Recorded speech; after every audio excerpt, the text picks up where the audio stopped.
pretty slick, actually, and give these documents to its lawyer and claim attorney-client privilege. Isn't that right?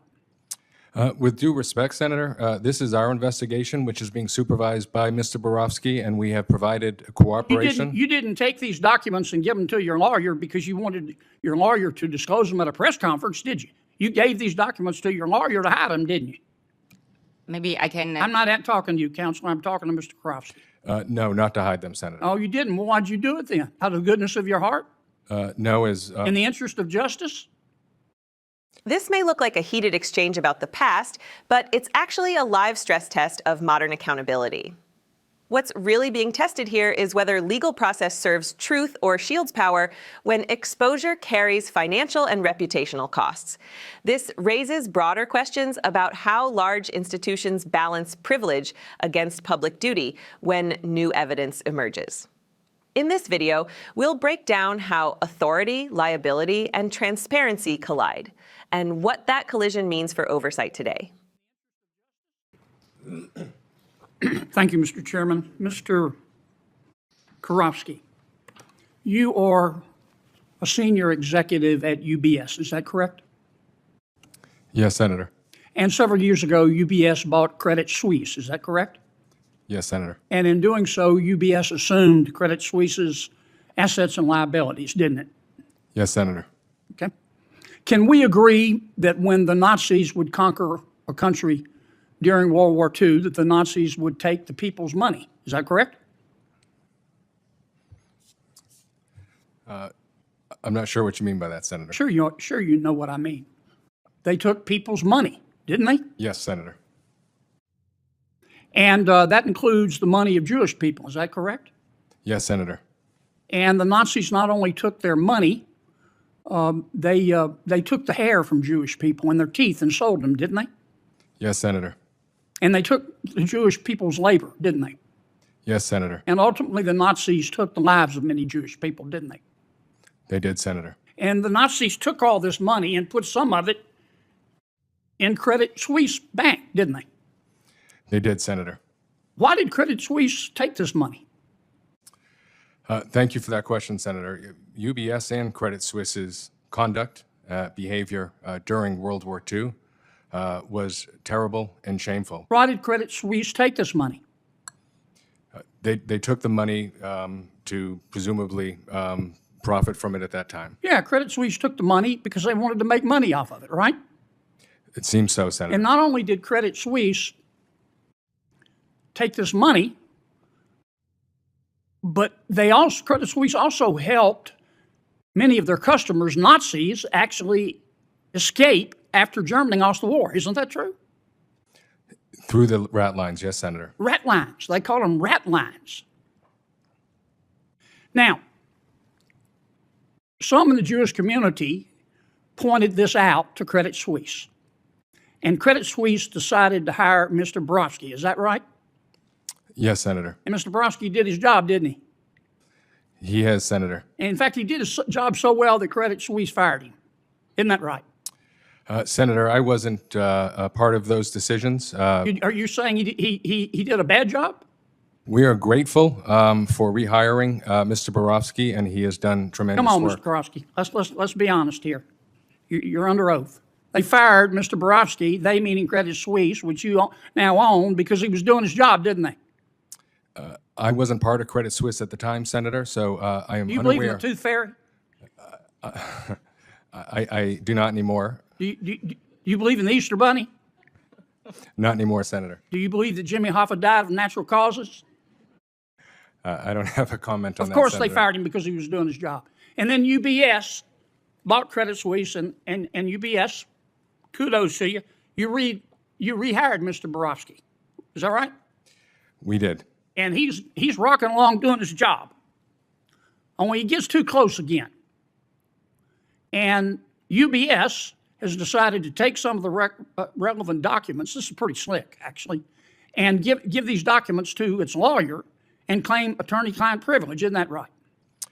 With due respect, Senator, this is our investigation, which is being supervised by Mr. Borofsky, and we have provided cooperation. You didn't take these documents and give them to your lawyer because you wanted your lawyer to disclose them at a press conference, did you? You gave these documents to your lawyer to hide them, didn't you?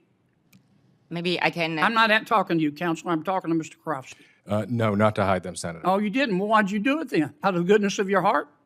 No, In the interest of justice? as my colleague mentioned, we've been fully cooperative. You haven't turned over these documents. We have not turned over the documents, Senator, because of the threat of litigation. Ah, the threat of litigation. Oh, I see.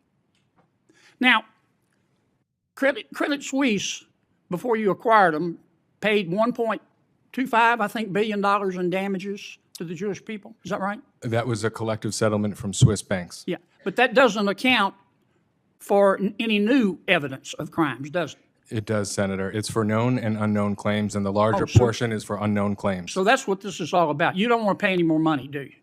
No, the $1.25 billion is for known and unknown claims. So your position is that Credit Suisse, whose liabilities and assets you assumed, paid $1.25 billion, and you're not paying a penny more. Is that right?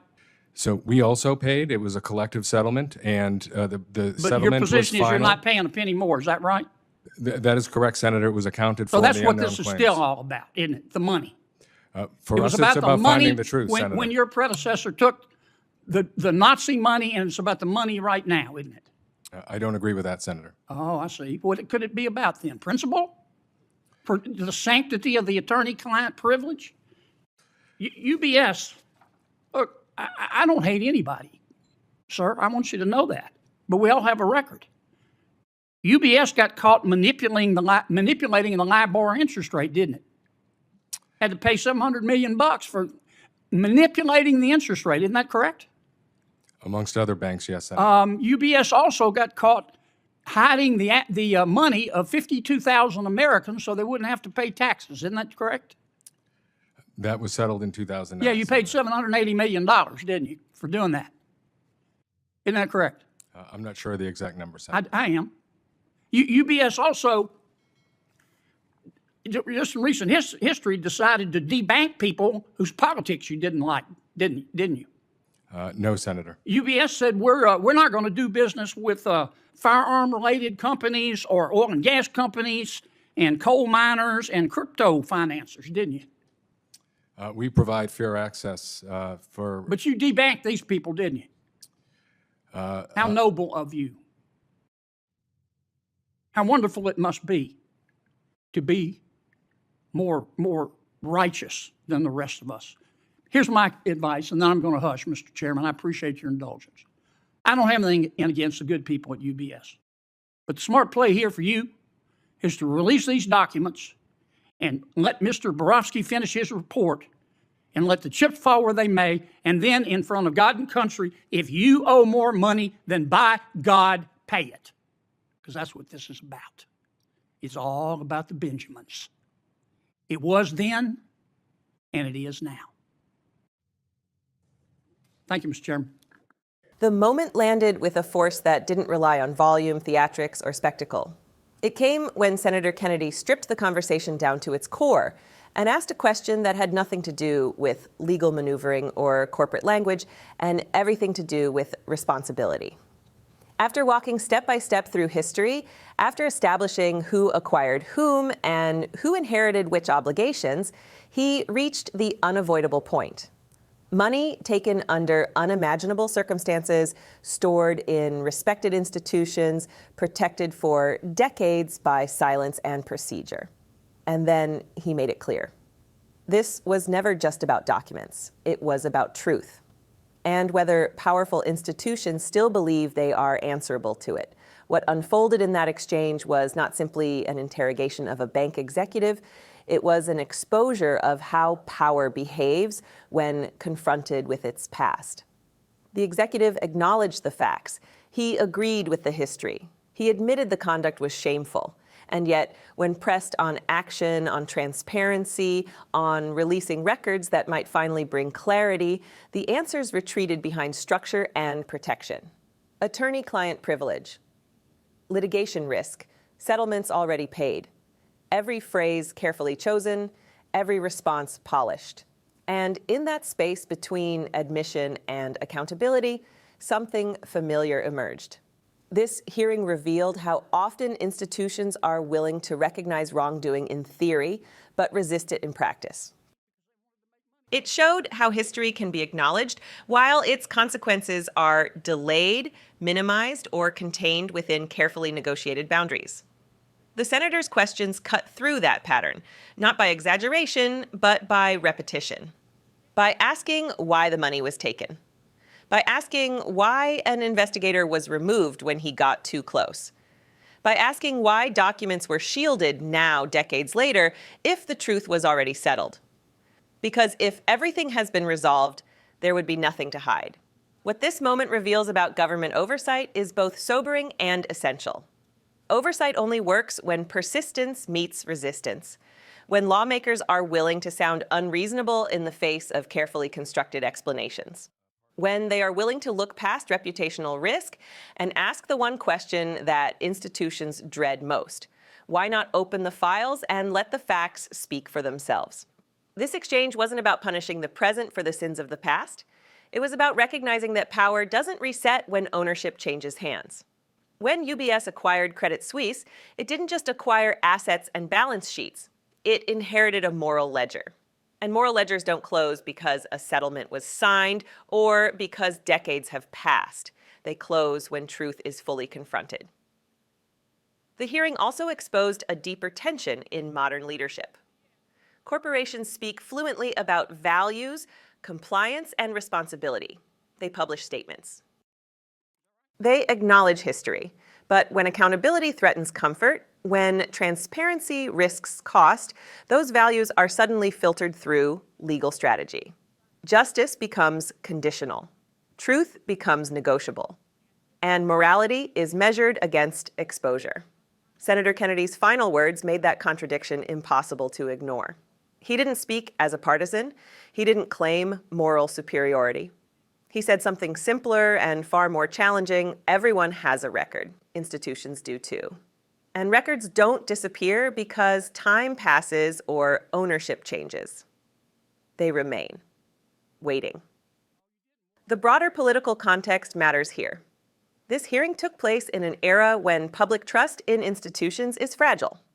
When people across the country question whether the powerful are ever truly held to account. Moments like this either reinforce cynicism or challenge it. They remind viewers that oversight is not performative by default. That sometimes accountability sounds uncomfortable. Sometimes it sounds repetitive. Sometimes it sounds like a senator refusing to move on until a straight answer is given. This was not a speech about vengeance. It was a demand for closure rooted in transparency. Release the documents, let the investigation finish. Accept the outcome, whatever it may be. Not because it is easy, not because it is convenient, but because responsibility does not expire. And that is the moral weight of this moment. When institutions prioritize protection over disclosure, they reveal what they fear more: injustice or cost. When leaders speak of principle but act in caution, they show how fragile those principles really are under pressure. In the end, this hearing wasn't about the past alone. It was about now, about whether modern systems are capable of facing uncomfortable truths without hiding behind process, about whether accountability still has meaning when it becomes expensive, and about whether justice is something we reference or something we pursue. Because history does not ask to be rewritten. It asks to be acknowledged fully. And when it isn't, it doesn't disappear. It waits. Support our work to expose the truth. Subscribe to Liberty Report USA. Liberty.